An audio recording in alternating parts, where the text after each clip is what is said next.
Hello again, everybody. Today I'm going to show you how we can create a button using HTML and a little CSS. To create a button, we need a pair of button tags. And here's our button. It's really small and it doesn't do anything. Let's add some text. Between the button tags, let's add some text, like click me. So here's our button, but it's fairly small. We can change the size of this button by changing the font size. We will need to access the style attribute, then set the font size property to a larger font size.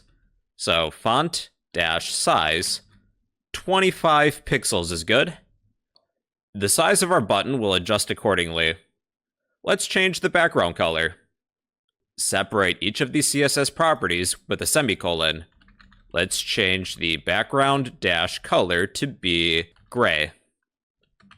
So that's how to change the background color. To change the font color, type color, then some color, like light blue. You can round the corners by setting a border radius.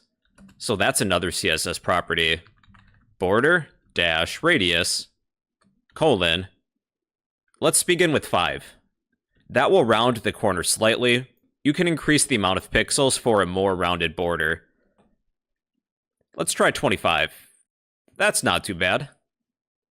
So this button currently doesn't do anything. What I'm going to do is turn this button into a hyperlink.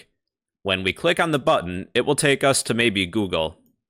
We need to surround our button with a pair of A tags. I will set the href attribute equal to some URL, like Google. So when I click on the button, it takes me to Google. Or if we had another HTML file, we can go there too. I'll create a new HTML file named maybe page2, page2.html. Let's generate some HTML. In VS Code to do that, type an exclamation point, then tab. All I'm going to add to page 2 is an h1 header tag with the title of "This is page number 2." I'll set the href attribute to be the name of that HTML file, page2.html.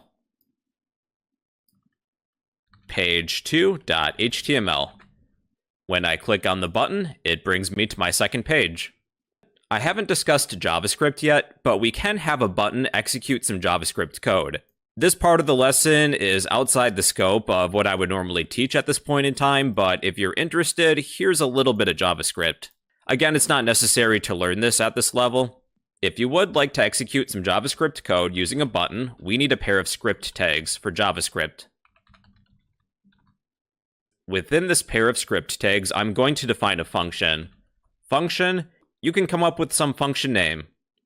This function will do something. Then you need a set of parentheses, then a set of curly braces.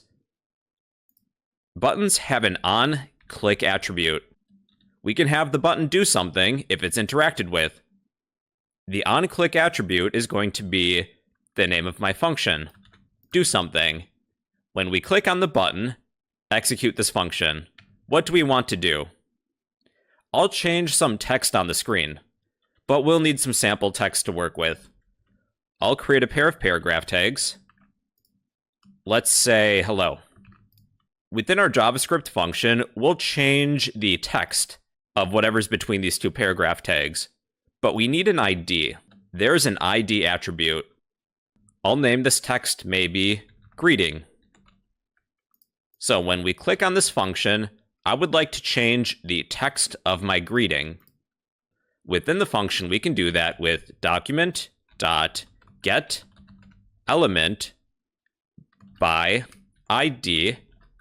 Within the set of parentheses, the ID is greeting. Follow this with .inner HTML. Then we can set this equal to some new value. Let's set the new value to be goodbye.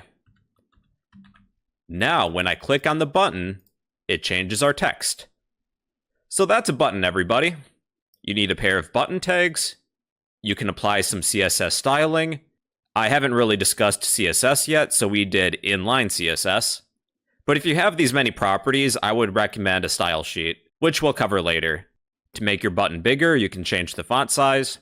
You could have your button bring you to another HTML page, or even execute some JavaScript code. And well, everybody, that's how to create a button using HTML.